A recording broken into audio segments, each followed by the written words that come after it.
Today, we'll discuss Barry Trotz and the rumors as to where he'll end up next season and how that'll affect the Islanders. Plus, a look at a superstar player who's set to hit free agency this year, who the Islanders may very well be interested in. And we'll take a look at Zach Parise season that was and his future role with the Islanders.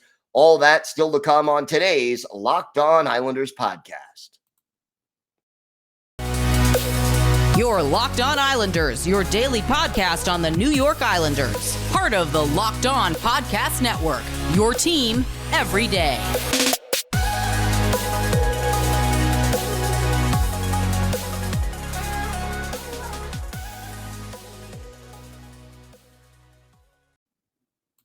All right, everybody. Happy Memorial Day as we kick off the Monday edition of the Locked On Islanders podcast. And I do want to take a moment to remember and thank all those people who died in service of our nation in the armed forces. So thank you to them, and we honor them on this Memorial Day Monday. Want to thank everybody for being part of the Locked On Islanders family and for making Locked On Islanders your first listen every day. We are free and available on all platforms. Today's episode is brought to you by BetOnline. BetOnline has you covered this season with more props, odds, and lines than ever before. BetOnline, where the game starts. We've got a lot to discuss on today's show, but first, if you've got something Islanders related on your mind, and we do have an email question from a listener today, feel free to send us an email at lockedonislanders@gmail.com. And if you leave your first name and where you're from, we're happy to mention you on the show when we discuss whatever it is that's on your mind. You could also follow the show on Twitter at Locked On Isles, and you could follow me, Gil Martin, on Twitter at Ice Wars, NYRVSNYI. We'll keep you up to date on all the latest Islanders news, notes, and happenings, from trade rumors, free agency, the draft, all the way up to training camp starting in September. It's going to be a busy and exciting offseason for the Islanders, and we will have it all covered for you here on Locked On Islanders. Let's get started with the rumors concerning Barry Trotz. And, you know, a lot of questions out there as to still why the Islanders let Trotz go, but he is now out there, and the two-time Jack Adams Award winner is available. So there are three teams that have been mentioned prominently who could very well be interested in Barry Trotz. Elliot Friedman up in Canada has mentioned these three teams. The Winnipeg Jets, his hometown team, and they are probably the favorite right now. Make a lot of sense for him to want to go back and be closer to home. And certainly the Jets are a team that maybe isn't that far away from being a contender, and you add Barry Trotz to the mix, that's a good thing. Another team that may interest Barry Trotz, according to Friedman, is the Dallas Stars. And look, again, Dallas, sort of an older team, and we know Trotz prefers veteran players. A team that made the playoffs this year and put up a pretty good fight in that first round. Maybe that appeals to him for that reason. But the third team is the one that I think would concern Islander fans the most, and that is the Philadelphia Flyers. And having Barry Trotz in Philadelphia, in my opinion, well, you know, that's a tough one. The Flyers are in full rebuild mode. They are more of a young team, or at least they're going to have to get to be a young team as part of that rebuild. So maybe that's not a great fit, but there are other reasons Trotz may want to go for Philadelphia. One of them being it's a prestigious team, a team with a rich tradition, not Original Six, but certainly, you know, one of the next level teams after Original Six when it comes to tradition and prestige. A team that hasn't won a Stanley Cup since 1975, even though they've been to the finals many, many times since then. And a team with a rabid fan base, and certainly he would be in a division with two of his former teams, the Islanders and the Washington Capitals, and that would, A, he'd be familiar with the opposition, and B, can't lie, there could be a little revenge factor involved in going to Philadelphia and having them go out and be ahead in the standings or beat either the Capitals or the Islanders in the playoffs. So lots of factors there as to why Barry Trotz may want to go that route. Now, we have an email question from a listener. This is from Ian. He did not say where he was from. But, we always say, give us some topics that you'd like to have discussed on the show. Well, one of the topics that he wanted, and he mentioned two others, dumping Varlamov's salary, which we did talk about a few episodes ago, and then the possibility of getting Kevin Fiala, which we've also discussed last week on the program. So, Ian, definitely go back and listen to those episodes. But the other thing was something on Johnny Gaudreau. And I think that's a legitimate question. And Gaudreau, one of the stars in this league, coming off unquestionably the best season of his career, going to be a free agent. And while the Flames do indeed want him back, they may not be able to afford him. And then the question becomes, would the Islanders be able to afford him? You look at Gaudreau, 5'9", $165, not the biggest guy, but he's quick. He's smart with the puck, and boy, is he dangerous. He is a native of Salem, New Jersey, so he would be coming back to his hometown. Went to BC, Boston College, and coming off, again, a career year, 40 goals and 75 assists. That's 115 points in 82 games, and led the league with a plus 64 plus minus rating. And when you consider the fact that he had 6 power play goals and 19 power play assists.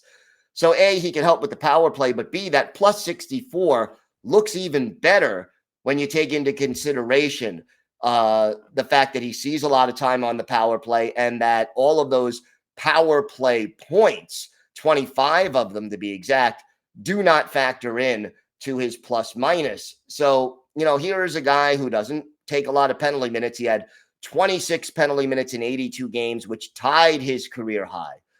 And he is going to be 29 years old in August. So here's the rub about Gaudreau.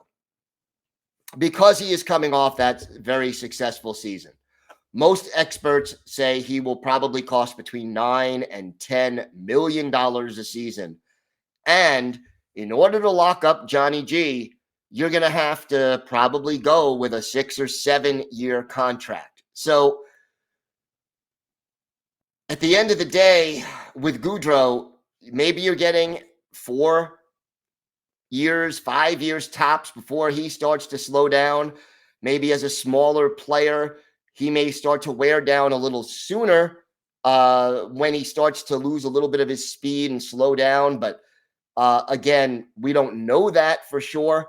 Gaudreau averaging more than 3 shots on goal a game, 262 shots, a 15.3% shooting percentage, and his career shooting percentage is almost 13%. So you got to like that. And he gives you 18 and a half minutes of ice time this past year. So, is he a superstar? Yes. Can he put the puck in the net? Absolutely. Would he be a good fit with Matthew Barzal on the top line? Yes. You check all the boxes that you could possibly want when you discuss Johnny Gaudreau. The only concern is, how much is it going to cost to bring him in?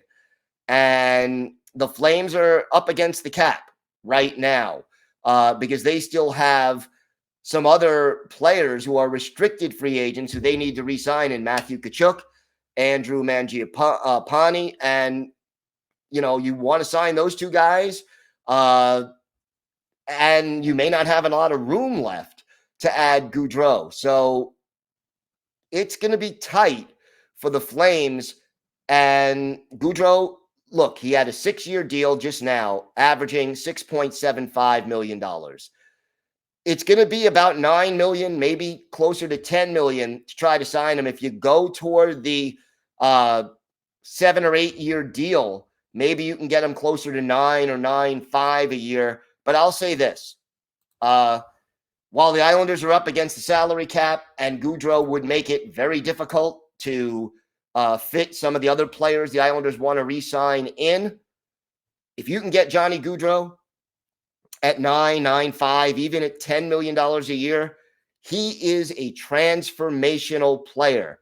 And if the Islanders are predominantly right now a veteran team that's in win now mode, taking 3, 4, 5 years of a superstar like Gaudreau would be just what the doctor ordered for this team. And I would say to Lou Lamoriello, if you can make that deal, go out and make it. So thank you, Ian, for the question. And greatly appreciate that. And thanks for listening. And feel free to ask some more questions anytime. But to me, if you can get Johnny Gaudreau, go out and get him. We have got a lot more to discuss on today's show. We will discuss Zach Parise season. What did he do this year? Did he meet expectations? Did he disappoint? And what can we expect from Parise in 2022-2023? That plus an original Islander who went on to win the Stanley Cup as a coach is our Islanders birthday of the day. All that and more still to come on today's Locked On Islanders podcast. Today's episode is brought to you by our friends at BetOnline. BetOnline continues to be the number one source for all your betting needs and sports info. Find all the latest odds, news, and sports developments, including this year's basketball playoffs, the Stanley Cup playoffs, Major League Baseball scores, fights, and even next year's NFL futures. BetOnline is your continued source for all your sports wagering information, from live betting to playoffs, esports, and more. If you could think of it, they will get you odds on it at betonline.net. Head to the website today or use your mobile device to learn more about the trends and action. BetOnline, where the game starts. So let's take a look at Zach Parise and what he did and talk about his pros and cons. Now, the Islanders signed Parise in the offseason as a free agent. He was, 37 years old. He'll be 38 at the end of July, a native of Minneapolis, Minnesota, and of course the son of former North Stars and Islanders and Cleveland Barons forward J.P. Parise, who was a big part of the Islanders teams in the mid-1970s. So, a lot of people wanted the Islanders to draft Parise back in 2003 when he was in the draft. They passed on him, ended up going to the Devils, spent a lot of time there, then with the Minnesota Wild, and now with the Islanders. In 82 games, 15 goals, 35 points, a -2. 2 of his goals and 5 of his points came with the power play. He did put in 2 shorthanded goals as well. And here's the thing about Zach Parise. His days as a 30-goal scorer or even a 20-goal scorer are clearly behind him right now.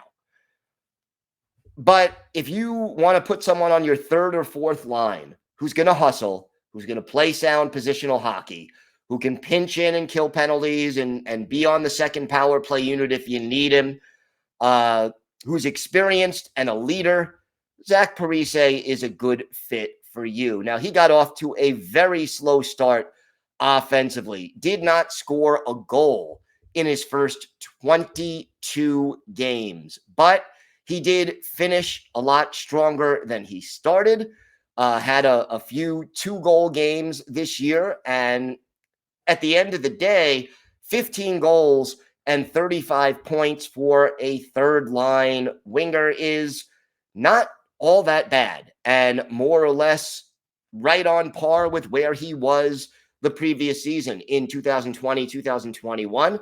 7 goals, 18 points in 45 games. That is seemingly what he's going to do.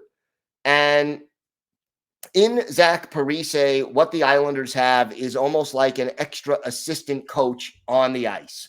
He is a guy who is going to lead by example, who the younger players are going to respect, who is so positionally sound and so much a guy who you can count on to be in the right place at the right time. He was a really good fit for Barry Trotz, and Lane Lambert is going to appreciate this as well. He is a very good fit as far as playing within the system and making sure that he's not beaten because he's out of position. Now, is he perfect? No. Does he still turn the puck over a little more than you'd like? Sure.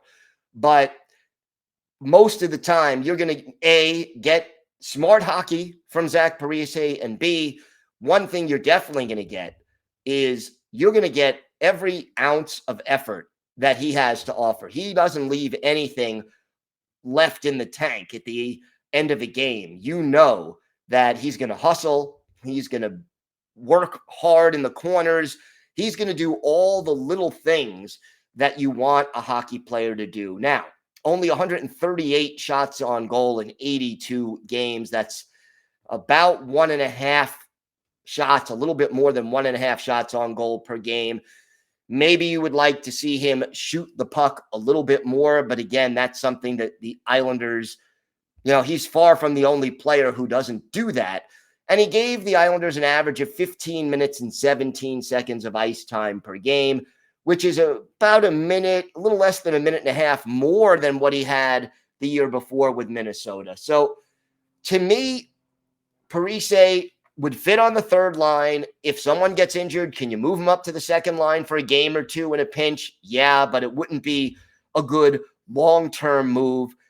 He could certainly go down to the fourth line, and he did on a few occasions when other players were injured and they needed someone on that fourth line. But one more year of Zach Parise at a near minimum veteran deal, I can live with that, and I think we'll see him have a similar role to what he had this past season in 2022-2023. Been signed to an extension, as we know. The Islanders did that at the trade deadline. I get the feeling this is probably his last year in the league, or at least that he is on a year-to-year, I'll decide after the season, see how I play, see how I feel kind of a situation. But as far as the Islanders are concerned, having Zach Parise in the lineup is not a bad thing. What you can't have is too many players like Zach Parise in the lineup at one time. So we'll see how that goes. But right now, Zach Parise, I expect him to have very much the same role that he had last year in the coming season with the Islanders.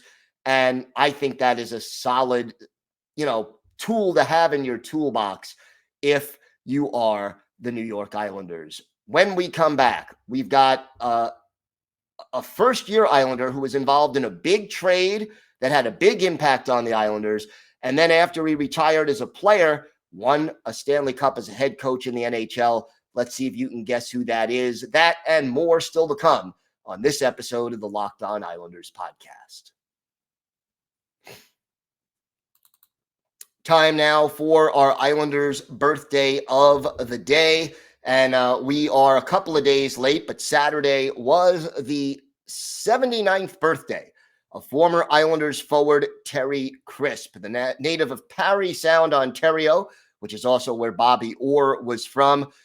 Broke into the NHL in 1965-66 with the Bruins, was an original member of the St. Louis Blues, which means he played in the Stanley Cup final for the first 3 years of that team's existence, and then joined the Islanders in the expansion draft in 1972-73 for their inaugural season. In 54 games with the Islanders, Crisp, 4 goals, 20 points, and 6 penalty minutes. He was a -23. Now, Crisp was traded to the Philadelphia Flyers late in the 72-73 season.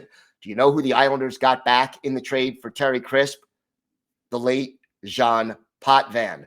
And that trade was designed to help ensure that when the Islanders drafted Dennis Potvin in 1973, because his older brother was already on the Islanders, that would sort of entice him to come over to Long Island rather than sign with the WHA. Now, Crisp stayed with the Flyers through the 76-77 season, won 2 Stanley Cups in 74 and 75 with the Flyers, went to the finals again with them in 76 when they lost to the Canadiens. Never much of a goal scorer. Terry Crisp never scoring more than 13 goals in one season. He was a defensive checking kind of a forward, but always a useful player, especially on some of those good St. Louis and very good Philadelphia teams that he played for. We're going to look at one of his better games with the Islanders, December 23rd, 1972 at the Nassau Coliseum. The Minnesota North Stars, are visiting the Islanders. Cesar Maniago, the goalie for Minnesota, battling Billy Smith in between the pipes for the Islanders. And it was the Islanders getting on the board first. Billy Harris scoring his 9th of the year from Don Blackburn and Jim Mayer at 9:29. Islanders up early, 1-0. But in the final minute of the first period, J.P. Parise, a future Islander, father of Zach Parise, gets his 13th from Jude Drouin, and the North Stars and Islanders are even at 1 after 1 period. In the second period, Parise strikes again, his 14th from Tom Reed and Dennis O'Brien at 7:45. Islanders trailing 2-1. But Brian Lavender of the Islanders ties it, his 5th from Jerry Hart, and our Islanders' birthday of the day, Terry Crisp, at 12:51. After 40 minutes, Islanders 2 and the North Stars 2. In the third, it's a tough battle, but Brian Spinner Spencer of the Islanders gets his 5th of the year from Bill Mickelson and Eddie Westfall, the captain, at 14:01, giving the Islanders a 3-2 lead. And then in the closing seconds, Terry Crisp, our Islanders' birthday of the day, seals the win for the Isles, his 2nd of the year. Brian Lavender and Jim Mayer with the assist at 19:52. Islanders win it by a score of 4-2. Billy Smith making 17 saves to earn the win. Islanders out shooting the North Stars 29-19. And for our Islanders' birthday of the day, Terry Crisp, 1 goal, 1 assist. He was a +2, and he scored on his only shot on goal. Now, Crisp, after retiring, coached the Calgary Flames to their first Stanley Cup win back in 1989. And that team went 54-17-9. An outstanding season there. He later coached the Tampa Bay Lightning as well when that team first came in to the NHL. So Terry Crisp is our Islanders' birthday of the day, and he is 79 years old. Few more thoughts on Johnny Gaudreau. I think it would be a great pickup. How realistic is it? I'll tell you, if Lou Lamoriello wants to make a big splash, Gaudreau is about as good as you can do. Will it be tough to pry him away from Calgary? Yeah, probably it will be, but that doesn't mean you shouldn't try to do it. I think if you can get Gaudreau, that not only will it sell tickets and get a lot of buzz going here among the fan base, but I think that you're really talking about a guy who makes this Islanders team so much more dangerous offensively and would be a great addition to this team. Tomorrow, we will continue our player-by-player look at the Islanders roster. We will talk about Oliver Wahlstrom, his pluses and minuses, and what his role with the team is going to be. And it may not be as obvious as it first seems. Want to thank you again for making Locked On Islanders your first listen every day. Now for your second listen, check out Locked On NHL, from first-round matchups to each Stanley Cup kiss. Locked On NHL covers the playoffs like no other. Hear the latest news and opinions from local experts every Monday through Friday. It's free and available wherever you get podcasts. Have a great day, everybody. Enjoy the holiday. Stay safe. And, of course, let's go Islanders.